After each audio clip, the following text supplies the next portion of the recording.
дуруд бинандаи азиз, мо дар барномаи рости гап, дар токшоу рости гап ҳамеша мавзӯъҳои ҷолибро, ҳамеша мавзӯъҳои муҳимро мавриди баррасӣ қарор медиҳем ва имрӯз низ истисно нест ва мо дар мавриди қалобиҳои интернетӣ суҳбат мекунем.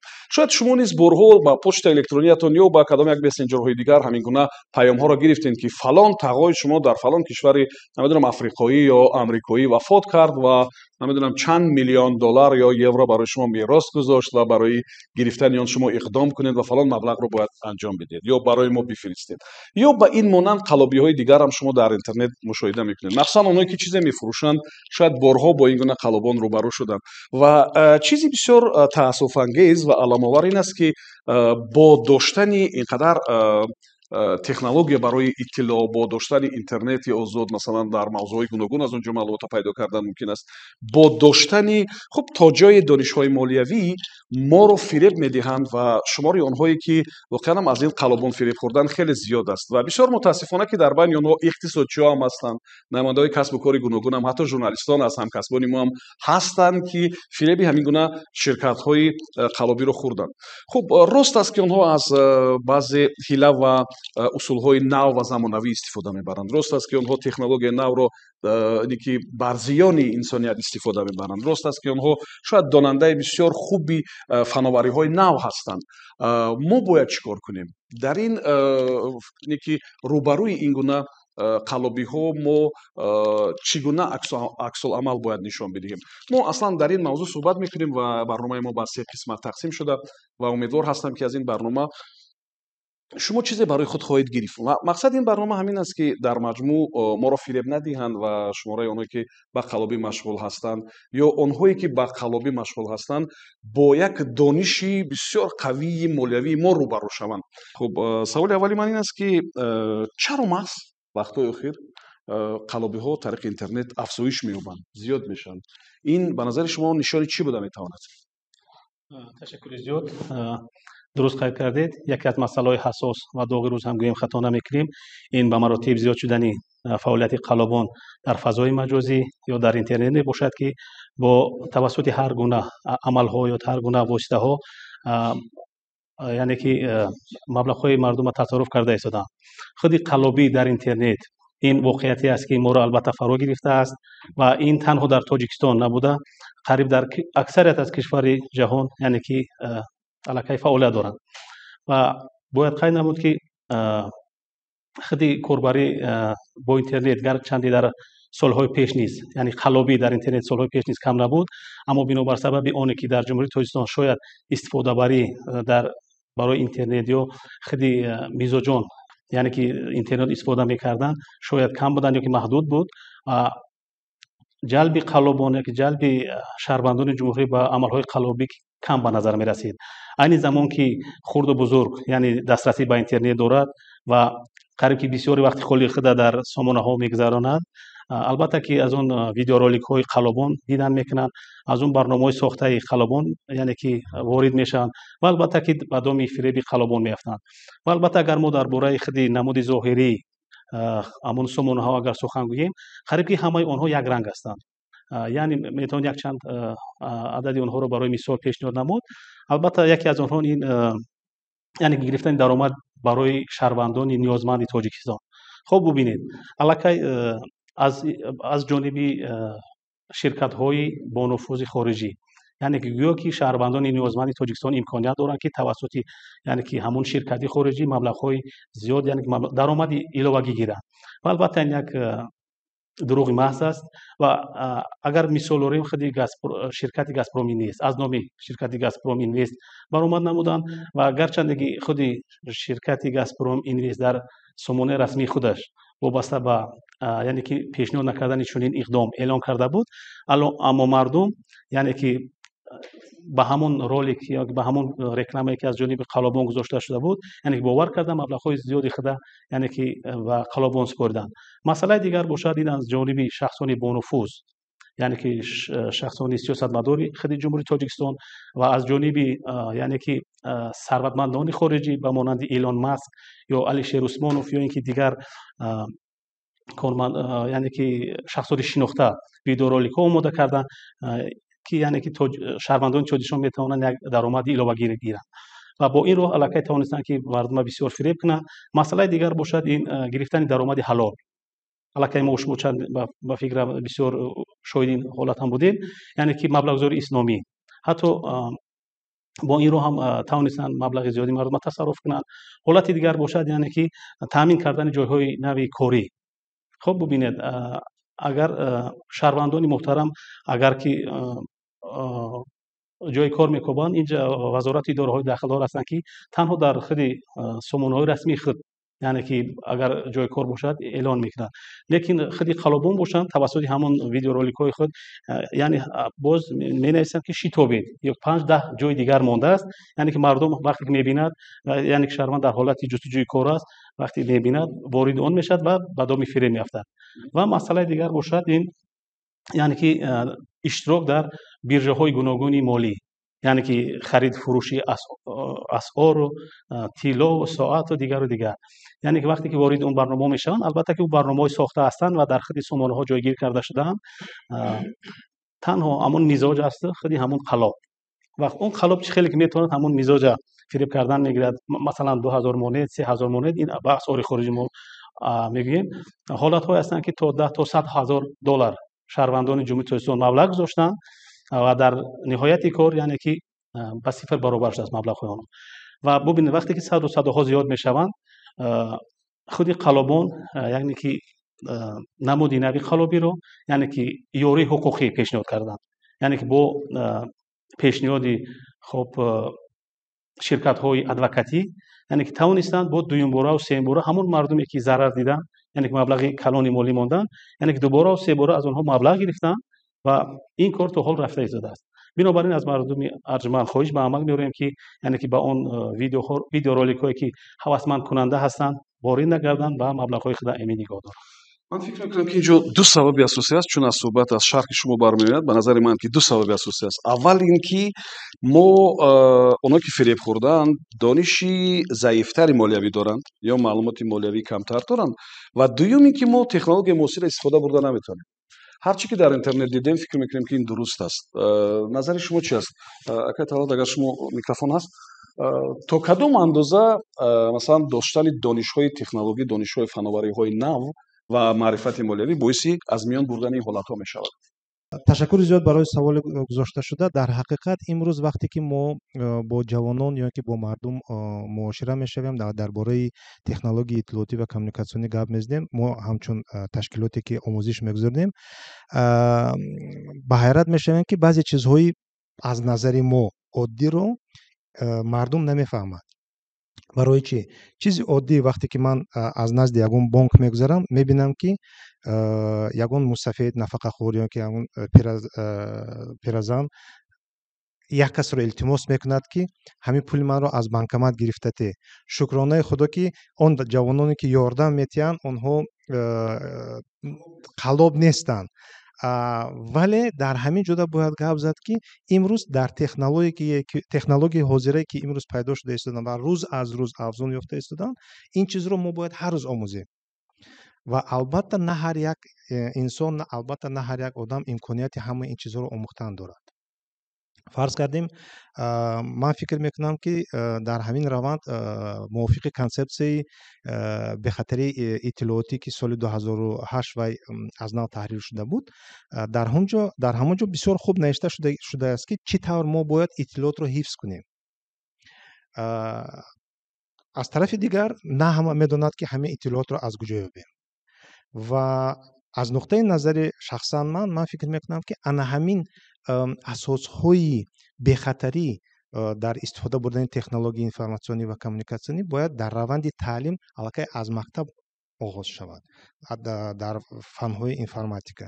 лекин мо мутаассифона медонем ки имрӯз муаллимони информатика худашон аз ин чизҳо бехабар ҳастанд ва дар баъзе мактабҳо то ҳатто муаллими информатика ҳам нест. хуб, вазорати кори дохилӣ 87 кори ҷиноиро оғоз кардааст дар соли 2023 аз оғози сол.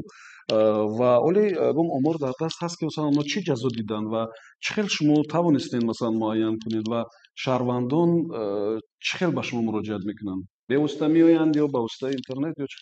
ташаккури зиёд. асосан шаҳрвандон тариқи телефони боварӣ مراجعت میکنن به وزارت کارهای داخلی، به تلفن باوری وزیر کارهای داخلی. بعد در جایهای زیستشان میروند مراجعت میکنن. از آغاز سال 2023 در عموم 90 نفر مراجعت کردند. از اینها 87 نسبت 87 حالت پرونده جنایتی از طرف ریاست تفتیشاتی وزارت کارهای داخلی آغاز شده است. 4-5 نفر گروه دستگیر کرده شده. عین حال در مرحله سودی ادامه دارد.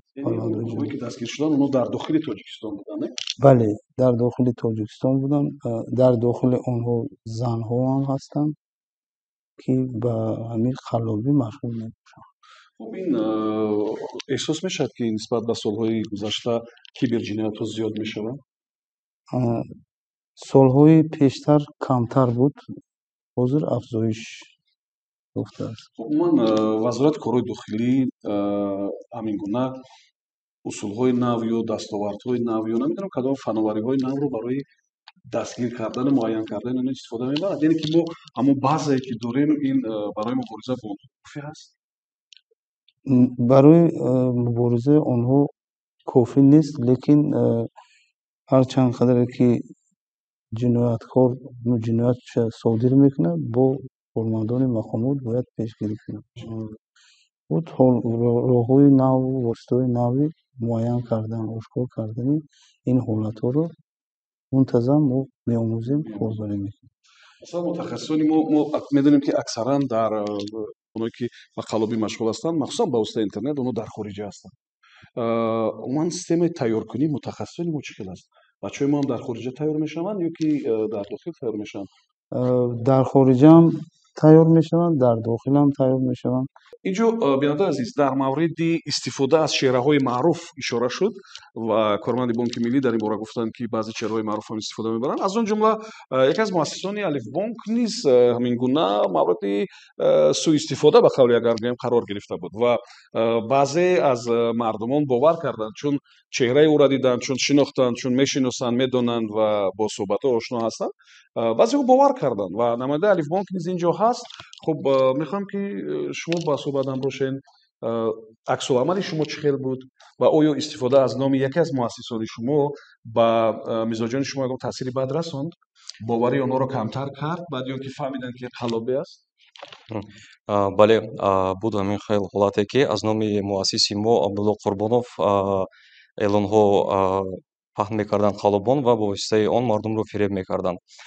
баъд аз ҳамин корро кардан алиф бонк махсус шӯъбаи кушодагӣ буданд ки яъне зидди қаллобӣ ҳаст ки бо якчанд маротиба чорабиниҳо гузаронидаем ва то ҳозир карда истодаем.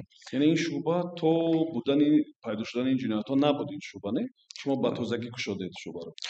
бале тақрибан як сол зиёд мешавад ки мо кушодагӣ ҳастем. айни ҳол натиҷаҳои дастрас оварда истодаем. буд вақтҳои охир чунин яъне эълонҳо буданд ки хело бисёр фиреб мекарданд, лек аз ҳисобе ки системаи бонкҳо яъне пурқувват шуда истодаанд, системаи бехатарии бонкҳо. айни ҳол чунин рекламаҳо аз номи бонкҳо уже гум шуда истодааст. خب بعد شما معین کردید که همون نفرانی که از نام مؤسس شما استفاده می‌بردند از کجا بودند؟ مستقلانه این چیز امکان پذیر بود؟ متاسفانه не. аз ҳисобе ки қалобон асосан рақамҳои виртуалӣ истифода мекунанд, рақамҳои кортҳои хориҷиро истифода мекунанд ва ин имкон намедиҳад ки мо муайян намоем ки аз куҷо ҳастанд. онҳо метавонанд дар тамоми дунё бошанд.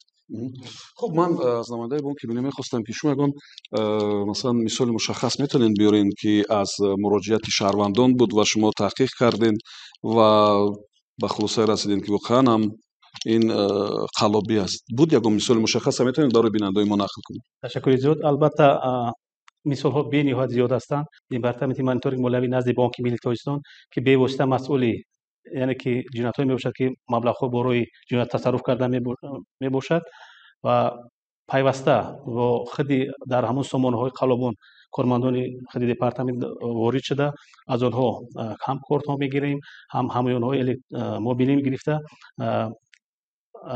یعنی که آنها رو عملیاتی میبادن آنها رو بازداشت میکنیم. ва вобаста ба худи қалобон бошад, бояд гуфт ки дар ҳақиқат нафароне ки ба доми фиреби қалобон афтиданд бениҳоят зиёд ҳастанд. ва як мисоли оддӣ, танҳо мо бо як зане ҳамсӯҳбат шудем.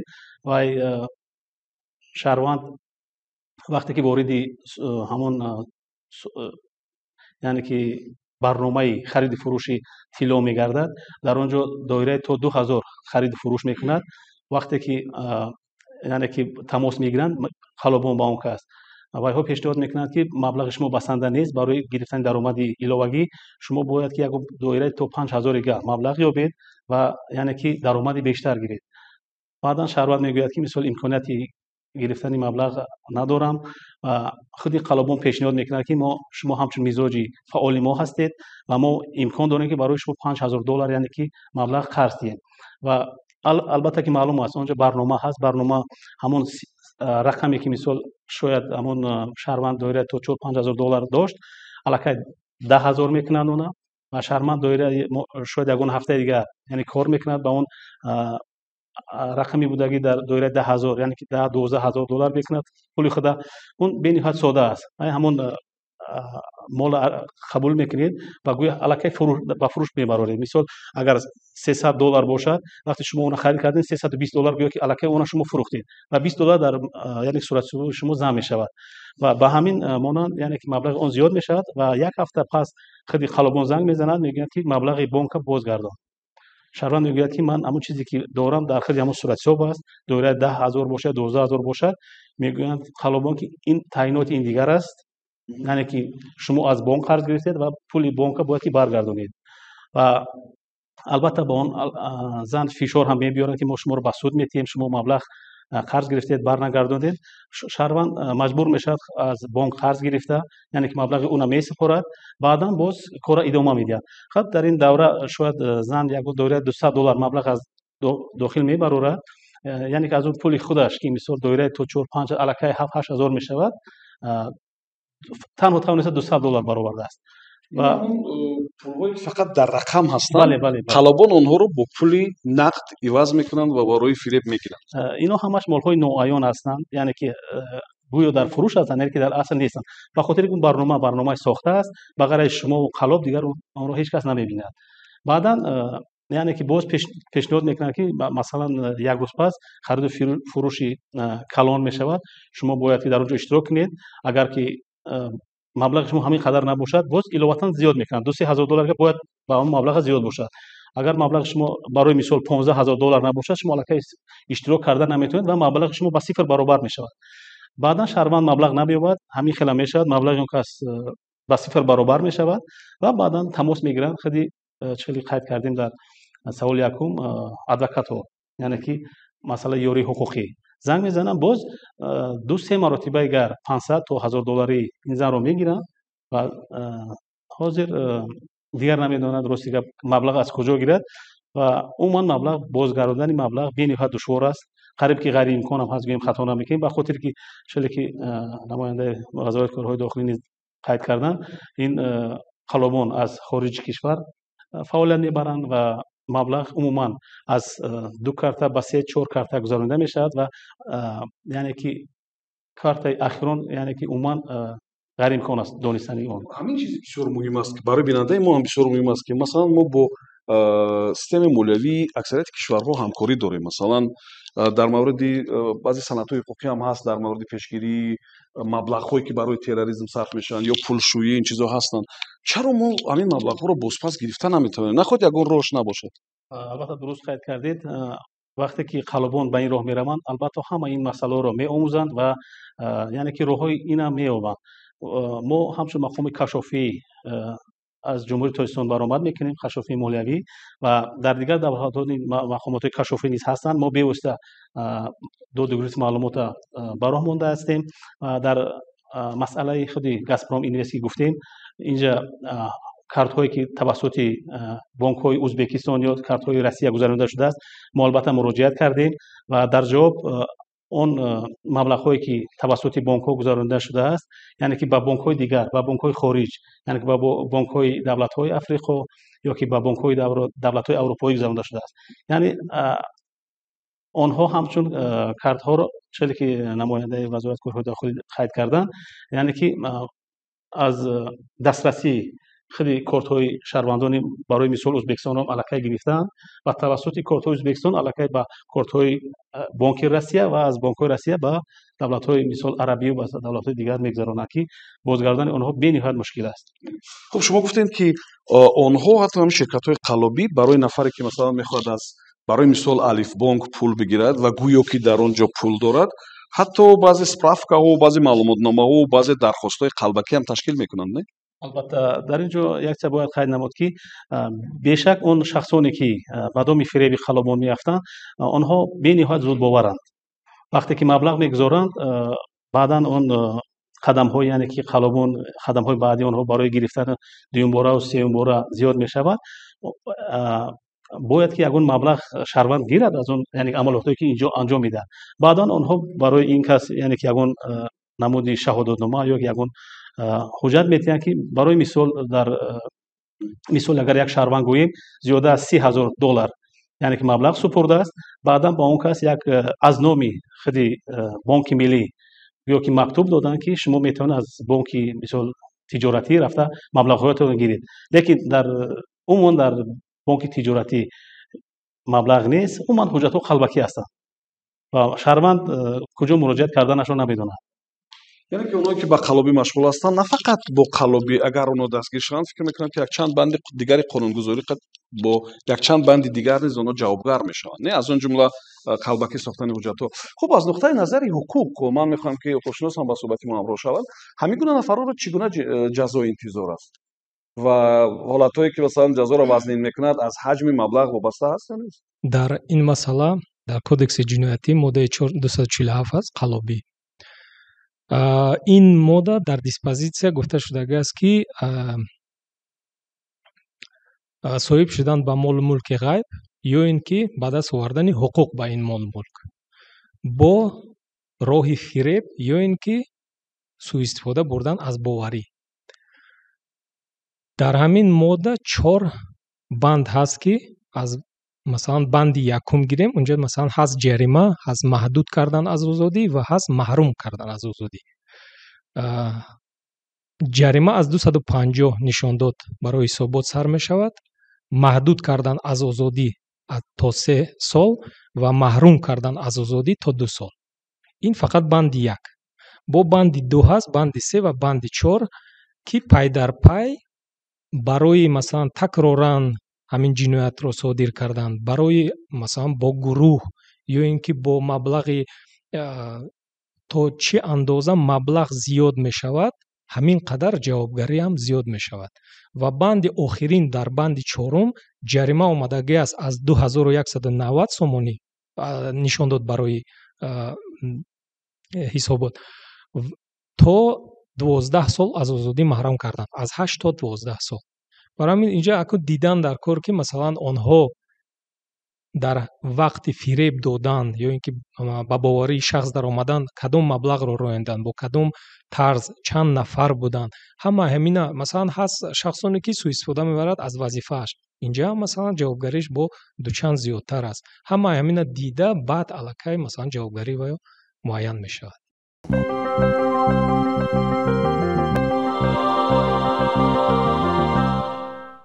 хуб ман мехостам ки шумо ба суҳбат ҳамроҳ шавем дар мавриди ҳаҷми умумии маблағҳое ки масалан муқаррар мешавад. масалан 87 кори ҷиноӣ агар оғоз шуда бошад, тахминан чӣ қадар маблағ дар ин миёна ҳаст? ягон омор ҳаст дасти шумо? ин сирри тафтишот аст, мо инро карда наметавонем, ифшо карда наметавонем. аз нуқтаи назари масалан алифбонк чӣ? шумо масалан ҳисоб мекунед ки масалан худи истифода аз номи муассиси шумо, аз номи бонки шумо чӣ қадар хисорот ба бонки шумо меорад? ин чиз оё ҳисобаш имконпазир ҳаст? омор ҳаст, бале, лекин мутаассифона барои итоати сирри бонкӣ наметавонем пешниҳод кардан. яъне ки ин маблағҳо чӣ қадар аст? зиёд ё бениҳоят зиёд? мардум хело фиреб хӯрда истодаанд, лекин омури дақиқро мутаассифона пешниҳод кардан наметавонем. шумо барои мизоҷони бонки шумо хеле зиёд мешаванд. Чӣ корҳоро анҷом медиҳед ки то онҳо дуюмбора фиреб нахӯранд? Зеро ки аз рӯи баъзе маълумотое ки мо дорем, бо як схема ду маротиба шахсро фиреб медиҳанд. Масалан он чӣ ки намояндаи бонки миллӣ нақл карданд. Аввал худашон мардумро фиреб медиҳанд ва баъд боз ширкатҳоеро ташкил медиҳанд. Адвокат ҳастанд, бо ҳамон нафароне ки худашон фиреб доданд, бо онҳоро аз номи ширкатҳои адвокатӣ фиреб медиҳанд. Барои ҳамин ман мегӯям ки масъалаи бисёр ҷиддӣ аст ва масалан бонки шумо чӣ таснимот, чӣ чораҷӯӣ мекунад? Дуруст, асосан дуюм бор фиреб хӯрдан ин аз ҳисобе ки мизоҷон худсарона роҳи ҳалли ҳамин масъаларо, яъне баргардонидани маблағро ҷустуҷӯ мекунанд. Асосан чӣ хел ҳамин адвокатҳо, ҳуқуқшиносо фиреб мекунанд дуюм маротиба. Баъде ки қалобон якум маротиба ғайб мезананд, мизоҷ медарояд ҳамон ширкате ки қалобон ҳастанд дар интернет ҷустуҷӯ мекунанд. Яъне асосан отзив ҷустуҷӯ мекунанд. Дар отзивҳо худи қалобон бошад навистагӣ ҳастанд ки ҳамчун шаҳрвандои ҷабрдида манро фиреб кардаги буданд, лекин ман бо воситаи ҳамин ҳуқуқшинос ман маблағҳоямро баргардонидам гуфта маълумотҳои ҳуқуқшиносро мемонанд дар он ҷо. Баъд мизоҷ медарояд маълумотҳои ҳуқуқшиносро мегирад, худашон менависанд ба ҳамон ҳуқуқшинос ва мегӯянд ки ман ҳам фиреб хӯрдам, кӯмаки шумо ба ман лозим ҳаст ки то ки маблағҳоямонро баргардонед гуфта. Баъд чӣ хеле ки гуфтанд, дуюм маротиба маблағҳоро мегиранд ва ҳамин хел ғайб мезананд. Дар қисмати пешгирӣ ва чорабиниҳо Алиф бонк асосан якчанд самт кор мекунад. Якум самт ин корҳои фаҳмондадеҳӣ асосан ҳаст ки аз соли 2021 бошад мо даҳҳо наворҳоро пахн кардаги ҳастем ки зиёда аз 5 миллион нафар дидаги ҳастанд. SMS паёмакҳо равон мекунем ва дар ҳар барномаҳо иштирок мекунем.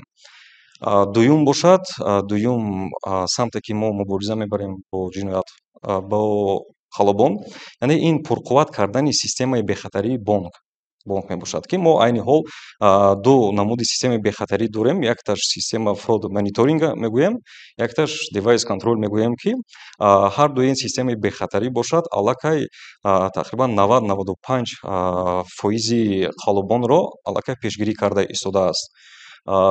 Ҳатто ҳолатҳое мешавад ки вақте ки мизоҷон ба қалобон менависанд, қалобон мегӯянд ки бо Алиф бонк намешавад маблағро гузарониданд, дигар бонкро истифода кунед.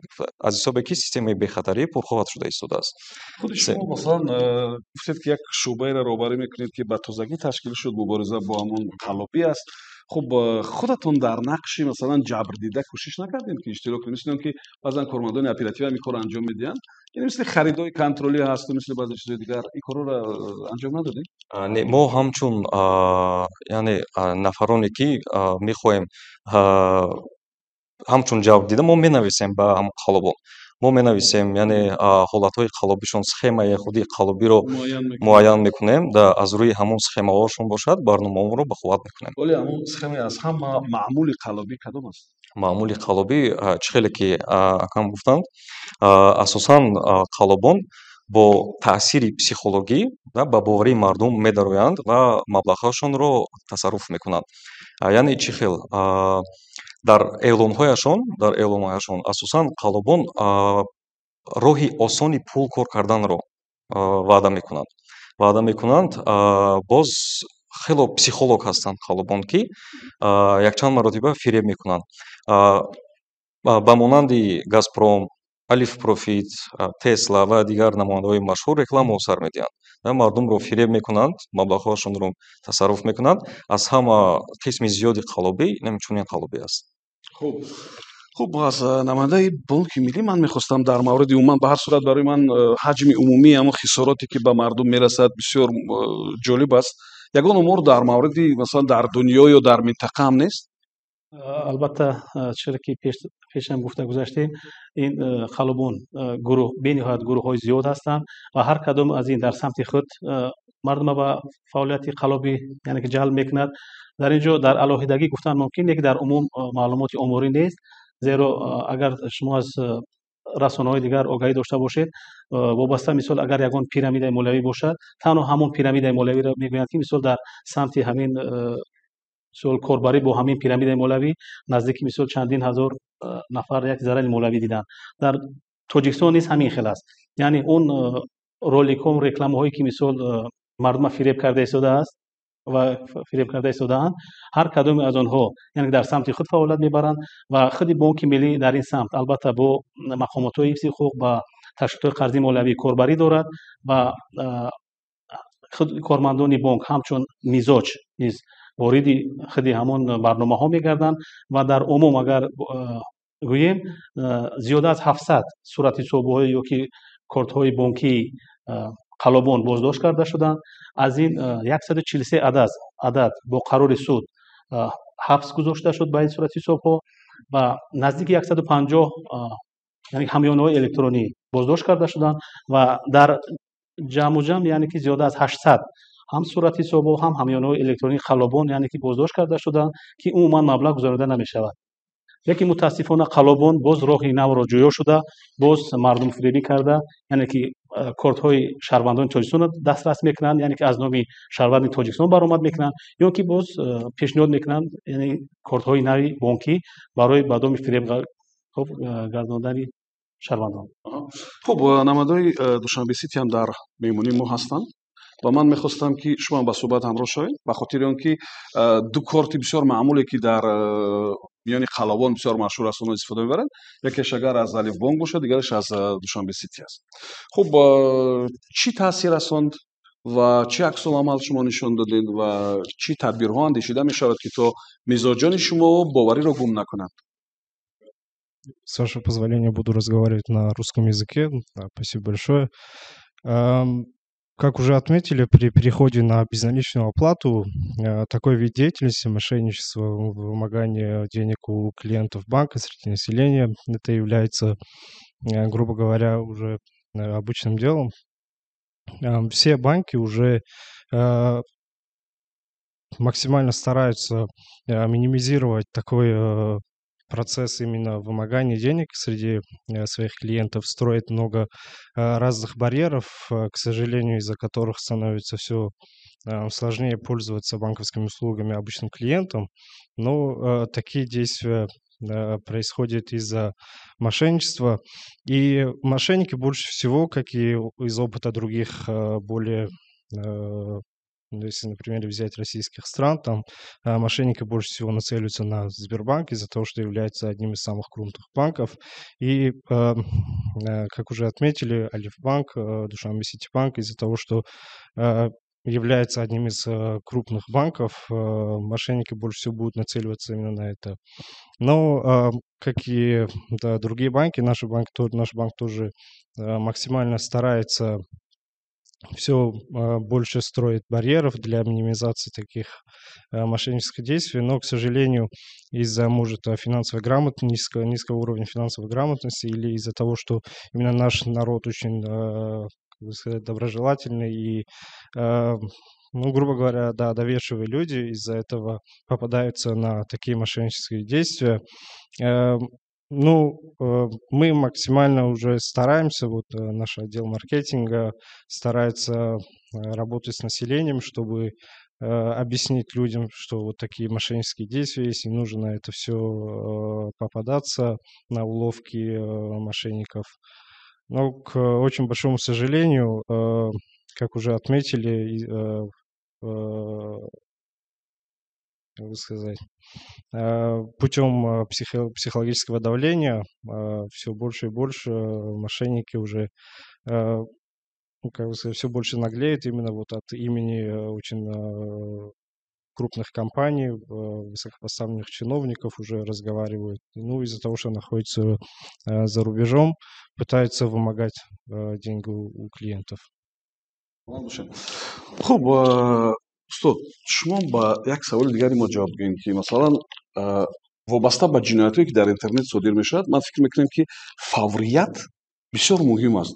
Масалан имрӯз пайдо шуд як ролик, ман бисёр мехостам ки масалан вазорати корҳои дохилӣ ё бонки миллӣ фавран баъди чанд дақиқа масалан аксуламал нишон бидиҳад. шумо фикр намекунед ки масалан шояд як андоза дер кардани мо боиси он мешавад ки мардуми зиёд масалан фиреб мехӯранд? яъне ки мо ҳам ба воситаи воситаи ахбори умма, ҳам ба воситаи мақомоти қудратӣ, ҳам ба воситаи масалан бонки миллӣ ки масалан хуб як сиёсати ягонаи пулеро масалан татбиқ мекунад, чи мо камакак дертар ба таблиғу ба фаҳмондадӣ шурӯъ мекунем. Шумо бо ин назар розӣ ҳастед? бале, ман бо ин назар розӣ ҳастам, бинобар он ки то даме ки ягон ҷиноят содир нашавад, агар мо ягон чорабинӣ намекунем. Албатта ҳастанд корҳое ки аллакай таҷрибаи ин корҳо ҳастанд ва ҳамин таҷрибаҳо корҳои пеш бурда мешавад. Лекин тавре ки гуфтем, технологияҳо нав шуда истоданд ва он қалбоне ки аз ин истифода мебаранд, онҳо дониши худашонро рӯз аз рӯз сайқал медиҳанд. онҳо дар як ҷо наменишинанд ва ҳаракат мекунанд ки ҳамон чизе ки нав пайдо шуд, аз ҳамин чиз ҳатман истифода баранд ва ба забони русӣ мегӯяд ки включает креативное мышление, як схемаи навро, як нақшаи навро ба кор андозӣ мекунанд. Ва то даме ки мо нафаҳмем ин нақша чӣ хел аст, мо пеши онро гирифтан мушкил аст. Мо бояд ҳатман фикр кунем ки ин нақша чӣ хел сохта шудааст, чӣ роҳ дорад ва онро чӣ тавр мо метавонем пешгирӣ кунем. хуб, дар мавриди роҳҳои таъсиррасонӣ ман мехоҳам суҳбат кунем. Масалан, вақте ки ба воситаи телевизион нишон медиҳанд ки фалон ҷинояткор дастгир шуд, ин ба мардум, ба зеҳни мардум таъсири бисёр ҷиддӣ мерасонад. шумо фикр намекунед ки масалан ҳамин гуна нафароне ки дастгир мешаванд, ҳаминҳоро бояд зиёдтар нишон бидем масалан ба воситаи телевизион, то мардум бештар огоҳ шаванд? дар ин масъала чӣ кор анҷом мешавад? ба ғайр аз дар телевизион нишон додан, боз дар ҷойҳои ҳамин минтақаҳои осебпазир ки масалан шаҳри Душанбе бисёр фиребхӯрдаги бисёр бошанд, ё дар ягон минтақаи дигари ҷумҳурӣ таҳти омӯзиш қарор дода, минтақаҳои осебпазир дар ҳамин ҷойҳо вохӯриҳои корӣ бо шаҳрвандон гузаронидан мумкин аст. Бале, баъд мунтазам видеороликҳо омода намуданд, мисол бо ширкатҳои бонкии худ, Алиф бонк, мисол Душанбе Сити ва дигар бонкҳое ки дар ҳудуди ҷумҳурии Тоҷикистон фаъолият мекунанд, ҳамин корҳоро ба анҷом мунтазам расонидан дар ки мардума ҳамин вайшон зеҳншон барои ҳамин чизҳо вай шавад. Сайқал додани ҳамин зеҳни истифода барад. натиҷа медиҳад ҳамин кори шумо? бале, ҳис мекунем ки натиҷа медиҳад. хуб, дар мавриди намоядаи Алифбон гуфтанд ки мо смс паёмҳоро мефиристем, мардум огоҳ мекунем ва намоядаи Душанбе Сити ҳам гуфтанд ки мо бо мардум суҳбат мекунем ва шумо ҳам гуфтед ки мо роликҳо омода кардем бо давомнокии 1 дақиқа шояд, не дар телевизион пахш шуд, дар интернет буд. хуб, вале ман тахмин мекунам ки ҳамин смс фиристодан, ман агар 100% набошад, боварӣ дорам ки масалан ҳама мардум смс намехонанд. ман медонам ки масалан ролик агар камакак зиёдтар шавад, мардум тамошо намекунад. ё масалан имкон надорад ки як ширкат бо масалан садҳо ҳазор мизоҷи худаш суҳбат кунад рӯ ба рӯ. шумо фикр намекунед ки ҳамин корҳое ки мо анҷом медиҳем натиҷаи дилхоҳ надода истодааст? ба назари шумо чӣ хел аст? ё шояд мо ягон варианти дигари муборизаро бояд фикр кунем, намедонам, ё чӣ аст назари шумо? хуб, якум чӣ хеле ки қайд кардем, бояд корҳои фаҳмондадеҳиро бояд зиёд кунем. Дуюм мубориза ин бояд системаи бонкҳоро, системаи бехатарии бонкҳоро бояд пурқувват кунем ва ҳамаи бонкҳо бар зидди ҷиноятӣ бояд якҷоя бошанд, дар як самт бошанд ва боз бо якдигар ҳамкорӣ кунанд. Мутаассифона айни замон ҳамин чиз мушкилӣ ҳаст ки мутаассифона бонкҳо байни якдигар на он қадар бар зидди қалубӣ чӣ мекунанд? Муборизаи муштарак мебаранд. Дуруст. ягон ҳуҷҷати масалан ҳусни тафоҳум, ягон ҳуҷҷате ки масалан шуморо муттаҳид кунад, ин гуна байни бонкҳо нест?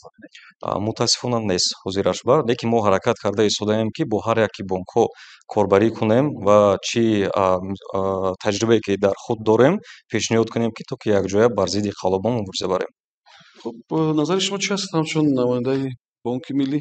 бонки миллии Тоҷикистон ҳамчун мақоми танзимкунанда ва назораткунандаи ташкилотҳои қарзии кишвар мебошад ва дар баробари ин ҳамчун мақоми ваколадор дар самти муқовимат ба қонигардонии даромадҳои борои ҷиноят ба даст оварда маблағзории терроризм ва маблағзории силоҳи қатлӣ он мебошад.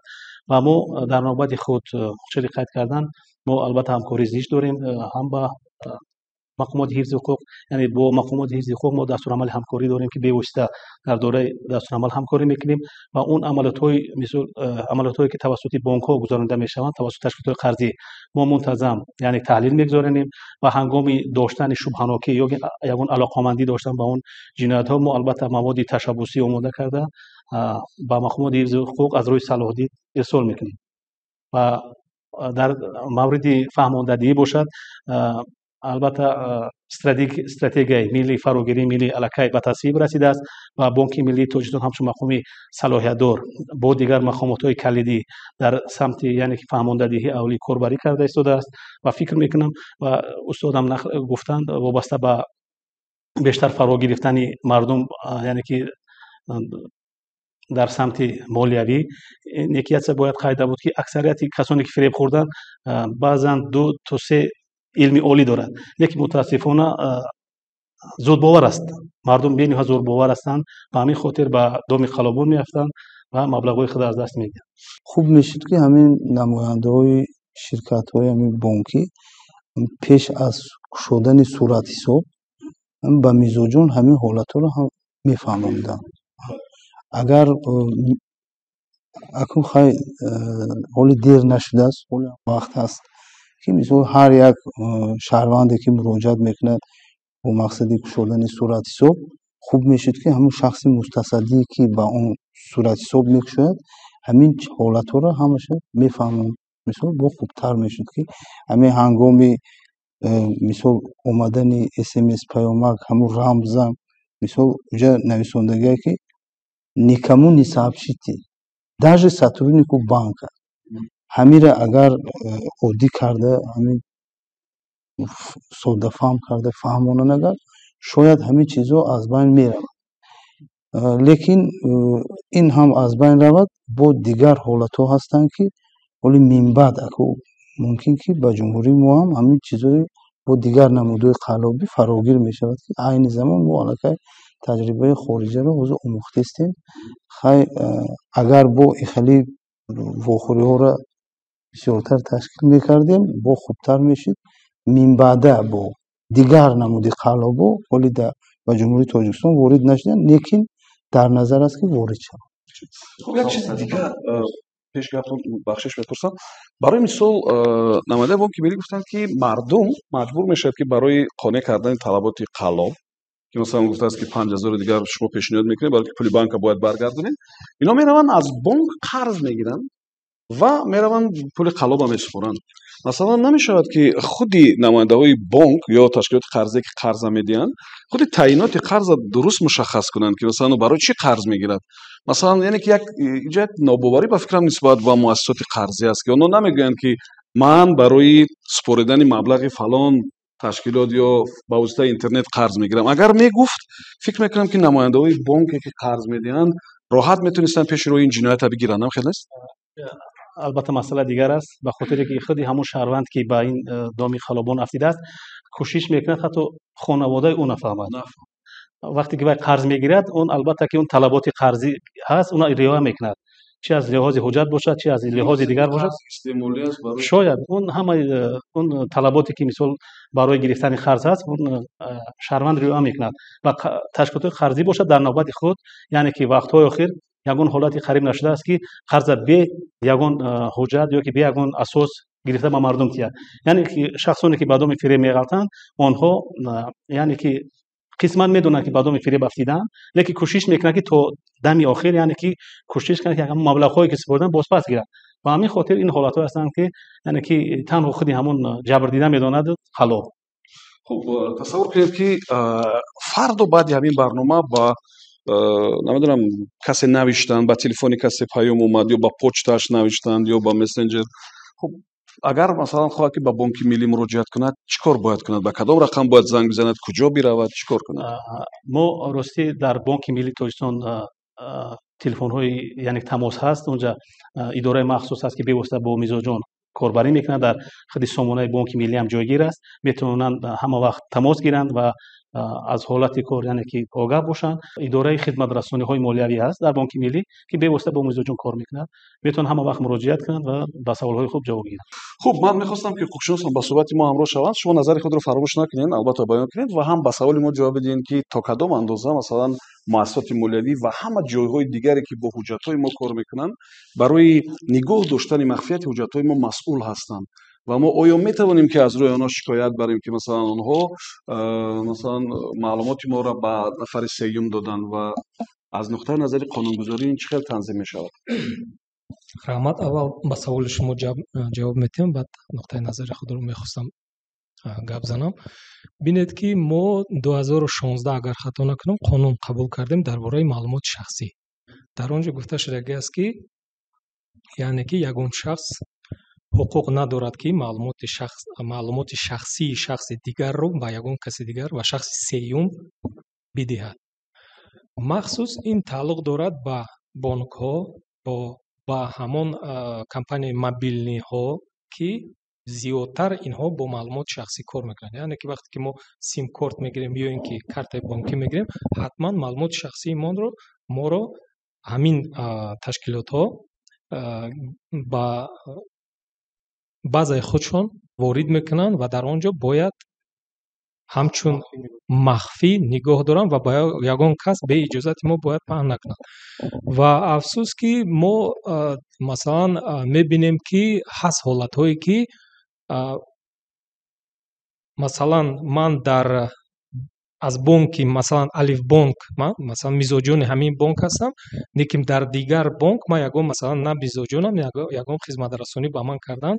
аз ҳамин бонки дигар ба ман смс пайғом мебояд ки ягон чорабинӣ аст ё ки ягон идқати табрик мекунанд ва аллакай савол ба миён меояд ки барои аз куҷо ин маълумоти шахсии ман дар ин бонк пайдо шуд. аллакай ки маълумоти шахсии ман бе иҷозати ман дар дигар бонк аст. ва боз як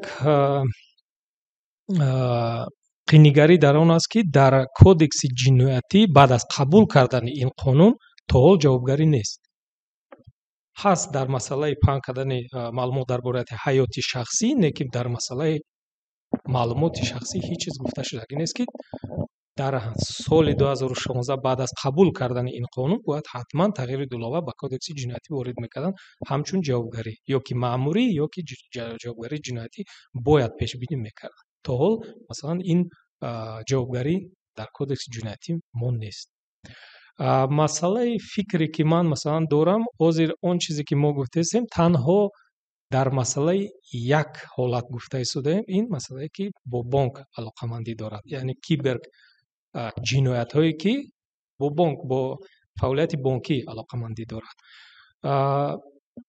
дар ҷаҳон кишварҳои абарқудрат ҳазорон миллион сарф мекунанд барои мубориза бо ҳамин намуди ҷиноят, бо кибри ҷиноят.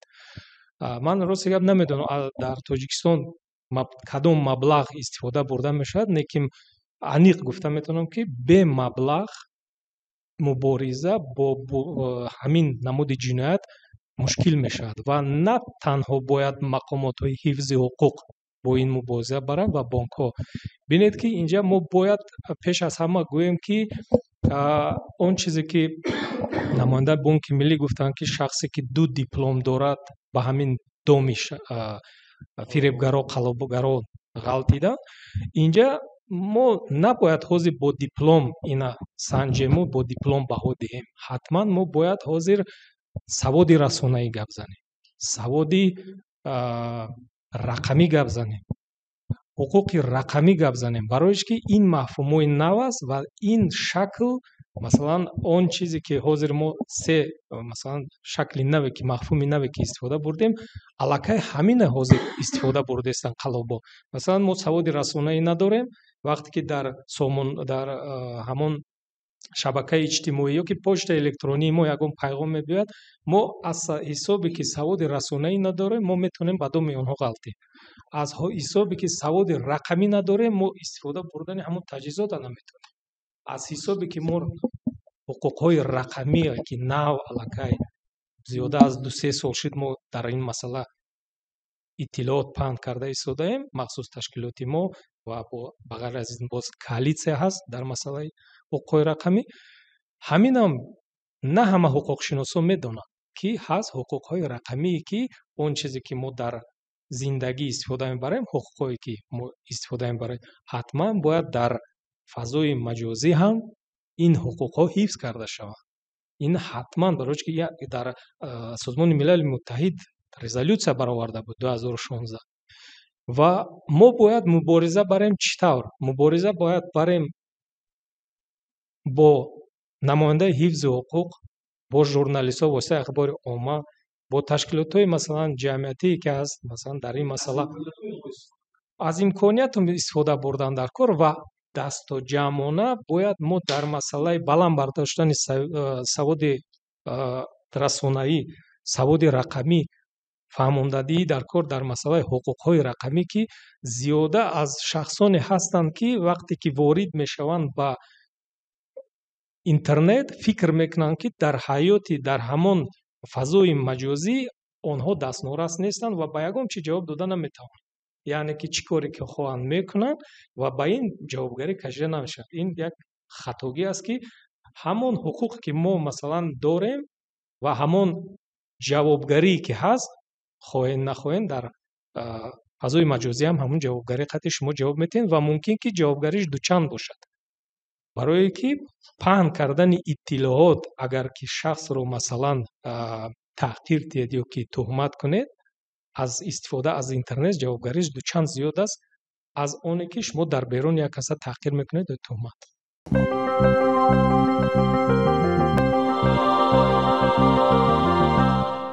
хуб, аз ҳозирин аз шумо мепурсам, шумо буд ҳамин гуна ҳолатҳое ки шумо гирифтор шудем?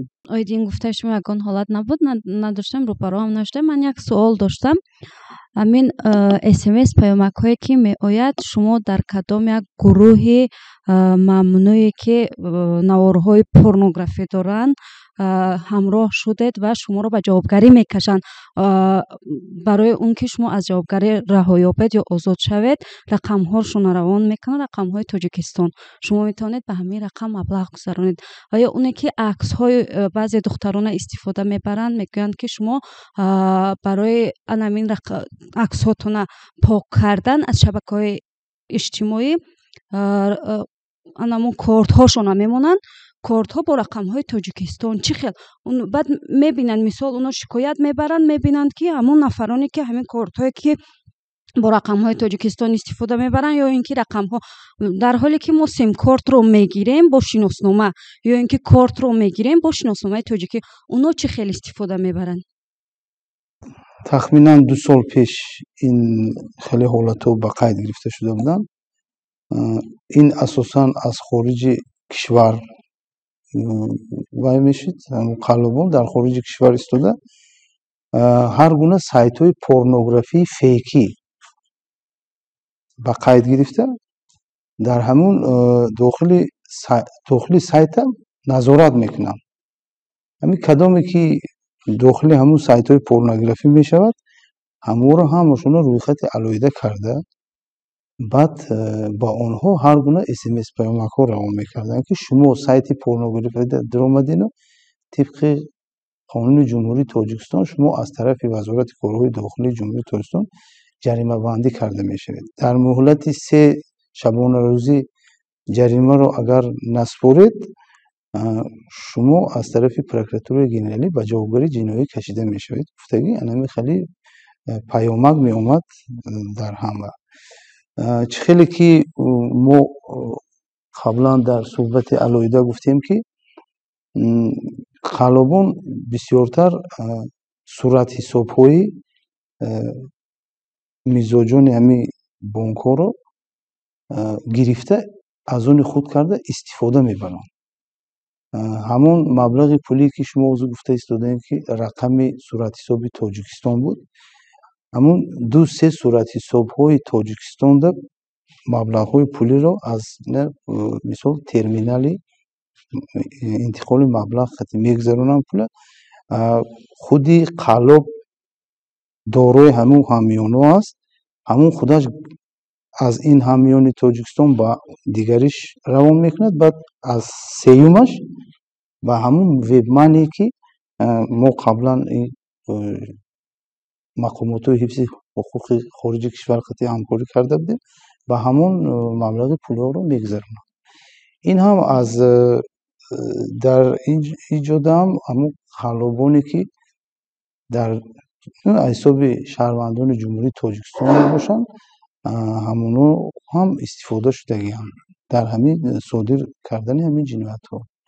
инро мо ҳамон 2 сол пеш дар айни замон, лекин ягон хеле ҳолат ба қайд гирифта нашудааст. ин 2 сол пеш буд хеле ҳолатҳо.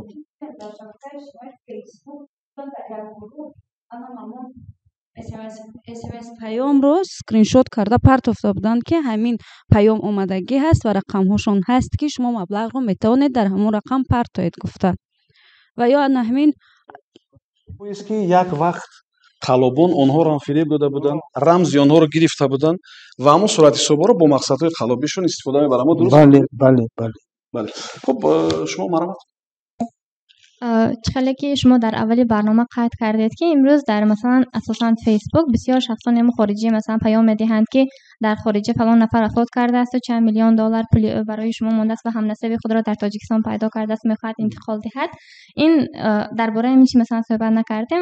савол ҳамин аст ки оё буданд нафароне ки ба доми чунин қалобон гирифтор шуда ягон хисороти молии ҷиддӣ дида бошанд, чунки масалан имрӯз мардум кам огоҳ шудаанд. масалан хеле бисёр чунин паёмҳо меояд ва мардум дар шабакаҳо ҳамин чизро пахш мекунанд ва мардум огоҳ ҳастанду бисёре бовар намекунанд, лекин ҳастанд ҳолатҳое ки мардум хисороти бузург дида бошанд.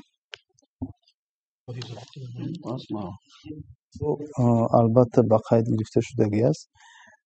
дар аввали соли 2023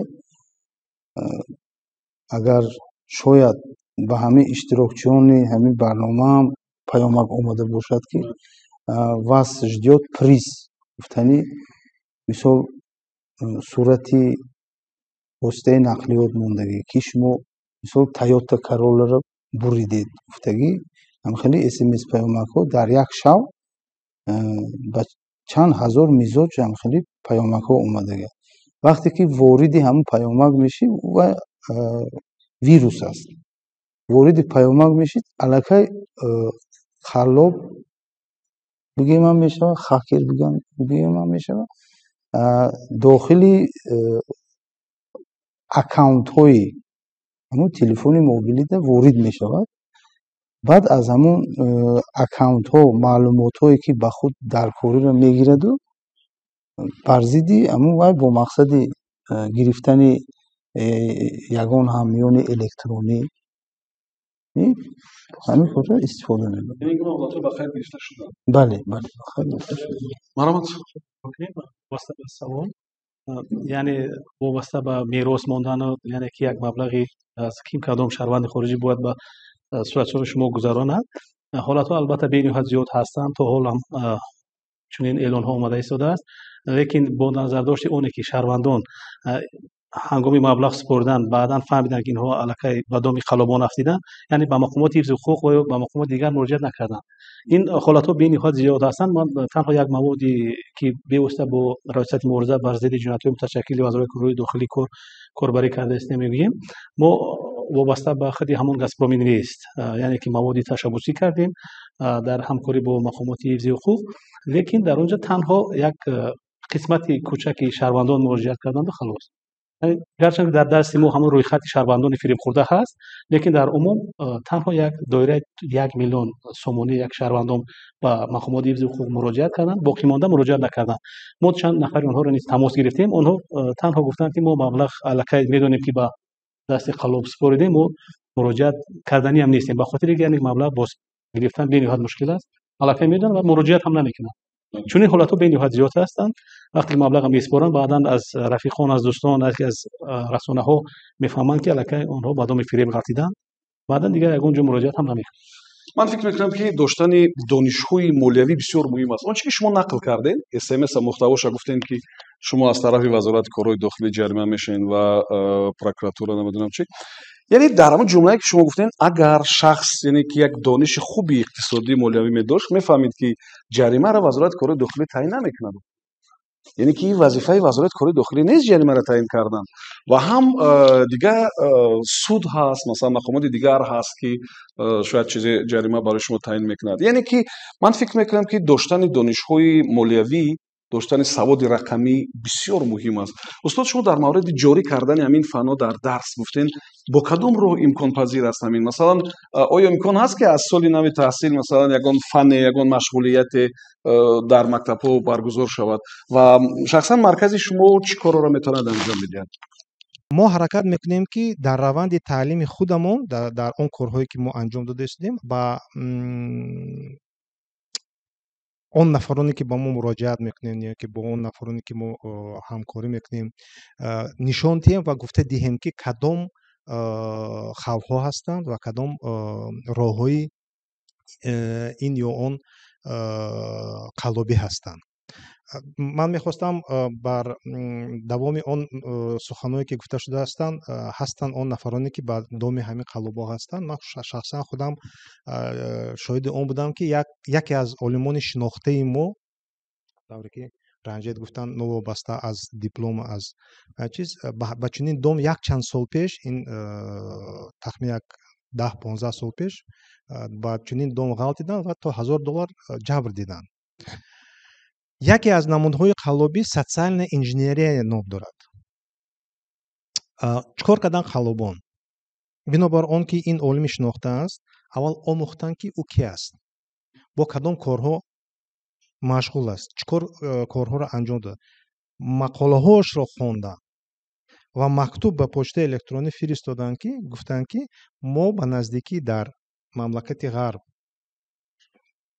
کنفرانس میگذاریم و شما به همین کنفرانس شامل هستید و میتونید در همونجا اشتراک. همه مبلغ ها رو ما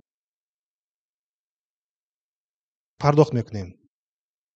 راضی میشود، مقاله‌اش رو میفرستادن، از اونجا جواب مینویسن که مقاله بسیار عالی، ما شما رو دعوت میکنیم، دعوتنامه میفرستونن، سامانه‌هاشون رو نشون میدن و پس از این میگن که بنابر اون که ما باید برای شما مهمانخانه پیشکی چیز کنیم فرمایش دهیم، شما باید $1000 با ما مبلغ فرستونید. میفرستوند. بعد نزد ما دیده میبید با همچون با متخصص من چکار کنم. با غیر از این من راستی گپ تا حاضر نفهمیدم از پشت الکترونی خود همین نفر به همه اون نفرانی که در هم پشت الکترونی بودن مکتوب میفرستادن که من در امریکا در ماندم پول ندارم و من پول فرستادن به همین صورت حساب. نه اونها پول خرسندانه وقتی که مثلا میبینن که این نفر در همین تاجیکستان است از اینجا نرفتن زنگ میزنن این چه گپ چه کار گفته و ما حرکت کردیم که انون پشت الکترونی همون نفر رو رمز مخفیش رو عوض کنیم. یعنی که این از اون شهادت میدهد که در حقیقت ما باوری میکنیم، لیکن باز یک بار دیگر تکرار میکنم که معرفتناکی هر یک انسان، معرفتناکی هر یک شخص رو ما باید منتظم بلند برداریم و درباره چنین حالت ها بسیارتر گوییم. سلامت باشد. مرحمت چی توصیه ها هستند؟ میتونید ایلاوه کنم چنین بعضی توصیه ها را؟ من میخوام یک دو تا مثال بیارم. حالتایی که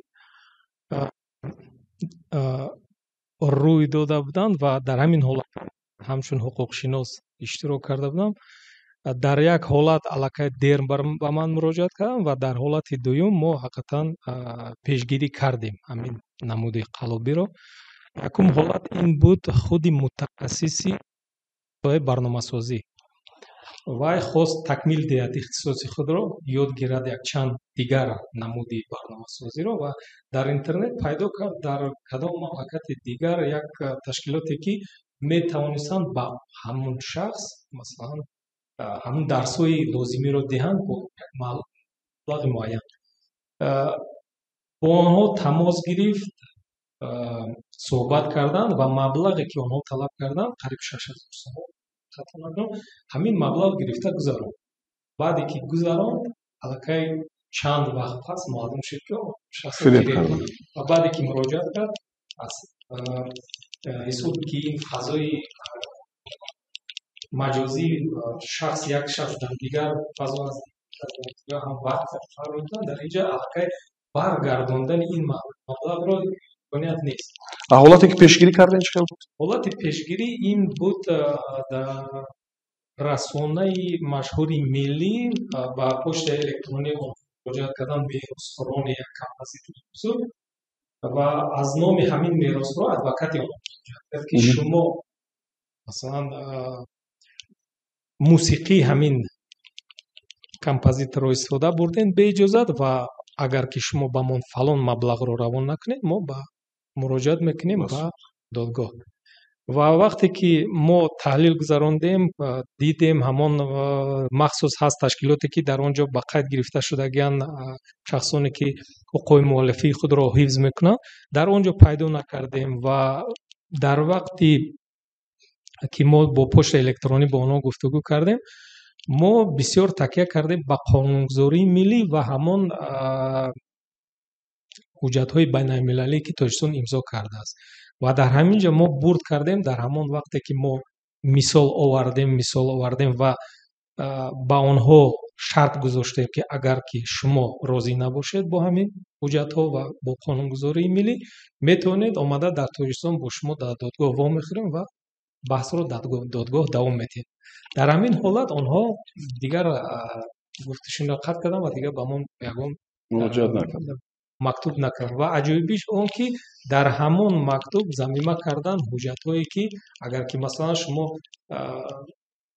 каме агар ки масалан давом натиҳед гуфтушинидро ё ки тоқат накунед, вай ҳуҷҷата дида шумо бовар мекунед. ҳам боваринома буд, ҳам ҳуҷҷати аз шахсе ки нафаҳмад фикр мекунад аслӣ аз номи меросхӯрон ки ҳақиқатан онҳо меросхӯранд ва ҳуқуқ доранд, ҳуқуқи муаллифӣ ба онҳо гузаштааст. дар ҳамин ҷо мо пешгирӣ кардем ҳамин намуди қалобиро ва аз гузарондани маблағ дасткашӣ кардем. шуди манамат биёед ба қисмати тавсияҳо ҳам мегузарем. шумо омода бошед ва барои мизоҷони шумо масалан Душанбе Сити ва Алиф ва намояндаи Вазорати Корҳои Дохилӣ ва Бонки Миллӣ чӣ тавсияҳо дорем? кӯтоҳакак баъд барои онҳо анҷом медиҳем ва ҷамъбаст мекунем. Марҳамат. албатта як навъи дигари қалобии интернетӣ ҳаст ки ба бонк ва ташкилотҳои молиявӣ рабт надорад. ин ҳаст ба мафҳуми русӣ меган инфо-цыганство ё ки лулигӣ дар фазои иттилоотӣ. чӣ намудааст, чӣ шакл дорад? ин ҳамон шакли лулигии маъмулӣ аст, аммо дар фазои маҷозӣ. яъне як нафар ба ҳайси як ташкилоти ҷамъиятӣ баромад карда курсҳои махсуси омӯзишии худа пешниҳод мекунад ё ки курсҳои махсуси маҳзгарӣ ё ки шифодармонӣ ва дигар курсҳоро пешниҳод мекунад ва дар натиҷа ҷабрдида вақте ки ба доми инҳо ки бар афтод, дигар як масъала хусусият ё ки характери маҳрамият мегирад. яъне ба атрофиён гуфта наметавонад ки ман аз ҳамин намуд қалобӣ зарар дидам.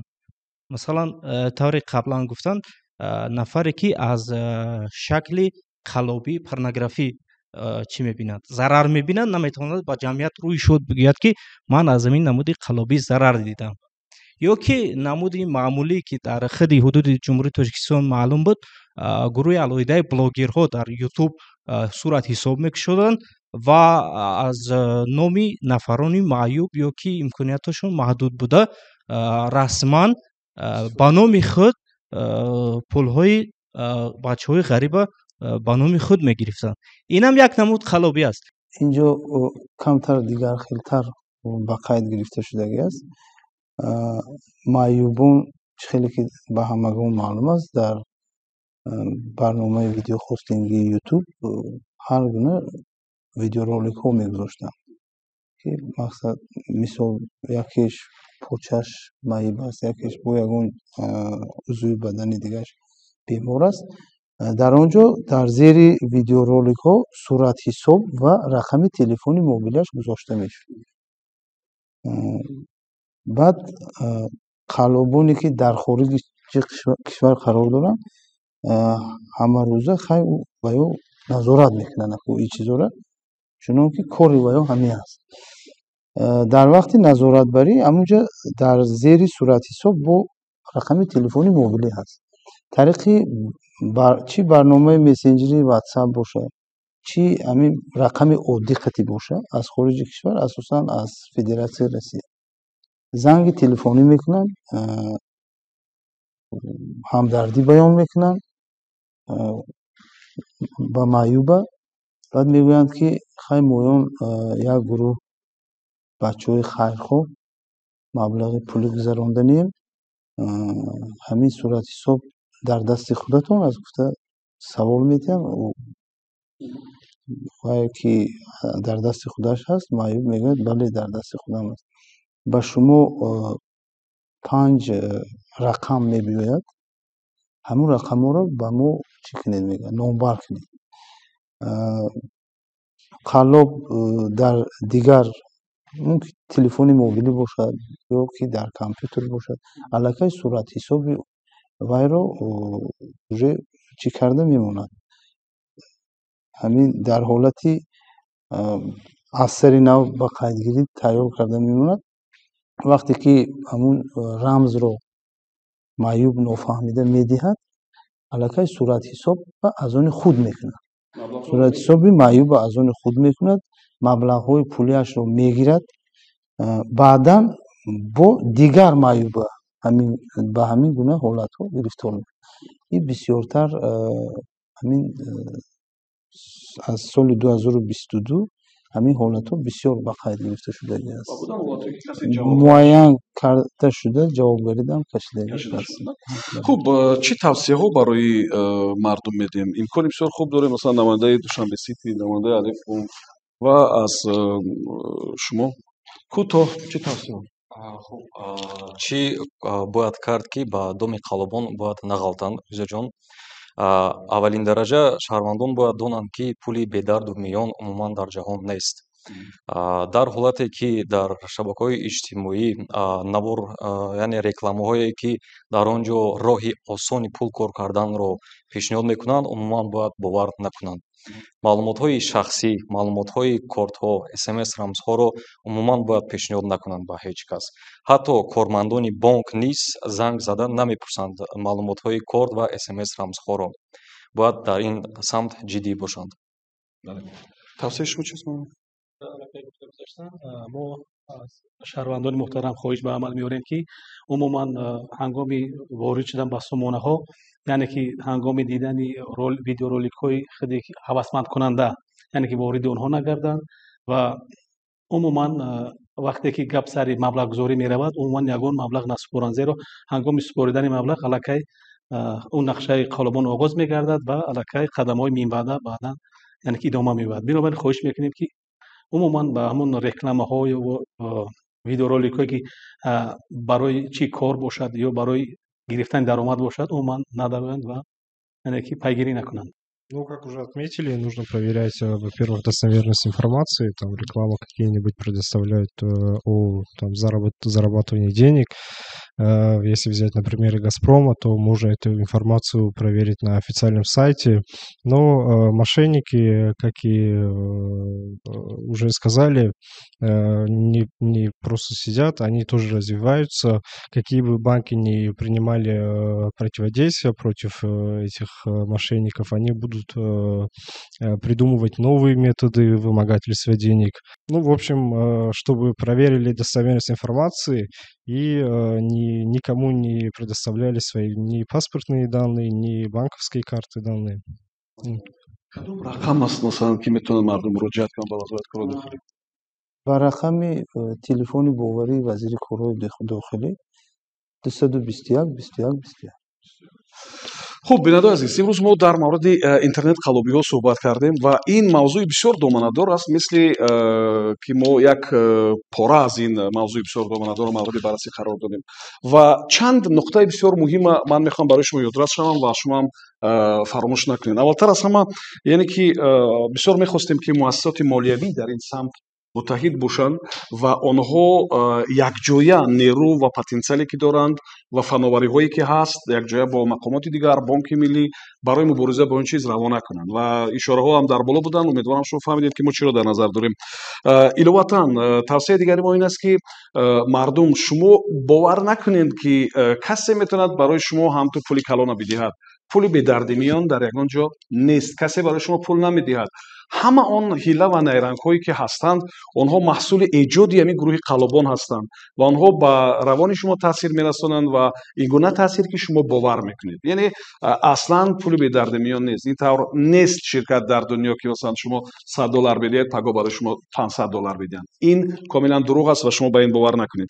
خب معلومات شخصی خود را اصلا در هیچ کجا به هیچ کس ندید و بعضا وقت ما در اینترنت میبینیم که کسی یک شناسنامه مییابد و میگیرد در اینترنت صورت آن را میگذارد به آن که مثلا معلومات را روپوش کند و این کاملا نادرست است و شما میخواهید البته کاری ثواب کنید ولی برعکس میتونید به کسی زیان بیارید و امیدوار هستم که شما در پی مخفی نگاه داشتن معلومات شخصی خود خواهید بود و در پی از خود کردن دانش‌های رقمی و حتما نظر انتقادی برای خودتان 1000 بار سوال بدید که چی شرکت هستین، چرا ماست برای شما پیشنهاد کرد، آیا با کسی دیگر هم پیشنهاد کرد و هیچ وقت از گفتن همین معنی به نفران دیگر به متخصصان شرم ندارید. حتما از آنها پرسید که شما با این حال افتید چیکار باید کنید و امیدوارم که هم در وزارت کارهای داخلی هم در بانک ملی با واسطه تلفن‌های باوری یا نمیدونم در شرکت‌هایی که شما یا در بانک‌هایی که شما مزاج جان هستید البته با سوال شما جواب خواهند گفت و همچنین بیاید زود باور نمی‌شویم. یعنی به همه چیز تیز باور نمی‌کنیم. هر چی که شما در اینترنت می‌بینید مخصوصا اونایی که نو استفاده می‌برید در صفحه‌های اینترنت پیدا می‌شد همه آن راست و درست نیست. همه آنها مثلا به منفعت جامعه نیستند. فناوری‌ها و از آن جمله اینترنت بعضی پهلوهای ناخوب هم دارد، ضرر هم دارد که یکیش همین است. و چیزی مهمی دیگر که من میخوام مراجعت کنم این عکس العمل فوری است. من بسیار میخوام که با پیدا شدن همین گونه نمونه‌های قلابی همه مقامات، همه مؤسسات مولوی فوراً یعنی که توجه کنند با واسطه اخباری‌نامه، با واسطه اینترنت، با هر واسطه دیگری که نباشد و ما در مجموع توانیم که پول‌هایی که با مهنت به دست میاریم آنها رو برای روزگار خودمون صرف کنیم. و من امیدوار هستم بیننده‌های عزیز که ما مبلغ‌هایی که با مهنت به دست میاریم آنها رو عاقلانه صرف میکنیم و کوشش میکنیم که از این پس به دام قلابان نیفتیم. برار و برکت رو برای همتون آرزو دارم. تشکر به مهمونایی که آمدن، تشکر برای همه شما، سپاس از آنهایی که ما رو در یوتیوب تماشا میکنن. تا صحبت دیگر.